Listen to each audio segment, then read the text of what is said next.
এই মা বোনদেরকে বলছি, পোশাকটা এমন হবে না, আপনার পোশাকটা এমন হবে না যে পোশাকটা পরেও গায়ের কাঠামো বোঝা যায়। এক নম্বর কথা, ফুল স্টপ।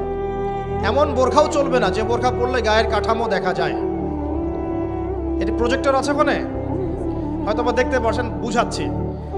এই যে আমার জামার হাতা দেখতে পাচ্ছেন, আমার হাত কতটুকু মোটা আপনি কি বুঝতে পারছেন? আমার মাসেল কি বুঝতে পারছেন কত চওড়া? 4 প্যাক না 6 প্যাক? আচ্ছা, এটা কোনো প্যাকই না অবশ্য। আচ্ছা, তো এখন এটা ঠিক আছে পর্দা, এটা যদি আপনার অন্য কোনো অঙ্গ প্রত্যঙ্গ হয় একই হুকুম। প্রতিটার ক্ষেত্রে কি একই হুকুম, হাতের ক্ষেত্রেও যেমন হুকুম, অন্য সমস্ত অঙ্গ প্রত্যঙ্গের ক্ষেত্রে কি একই হুকুম। বুঝতে পারছি? আর ভেঙে বলা দরকার আছে? আচ্ছা, এখন যদি এই কাপড়টা এমন হয় যে কাপড় পরেও আমার হাতের কাঠামো